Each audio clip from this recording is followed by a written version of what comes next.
આવા લાવો તમે 3 ભાગ આપ્યા, હજી ચોથો ભાગે આવે છે હિતેશભાઈ. દિલમાં દર્દ ના હોય તો આંખો રડતી નથી, સાચી મોહબ્બત કદી કોઈને મળતી નથી.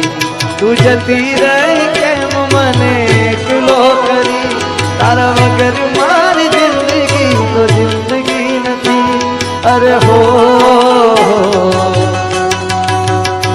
તારી યાદો મારા દિલથી ભૂલાતી નથી. હો એક પલ મુझથી દૂર ના જાતી નથી. અને જેમ કીધું ને હિતેશભાઈ ની ગાડીમાં મને લાગે ત્યાં સુધી વાગતા તો હશે ભાઈ, કે બેસી તો ગાડીમાં ખબર પડે. પણ સાહેબ પ્રેમ સાચો હોય ને તો આ એક કડી સાંભળજો. વધાવો હિતેશભાઈ ને એક વાર તાળીઓથી વધાવો ભાઈ. પણ પ્રેમ સાચો હોય તો એ મારા બાળકના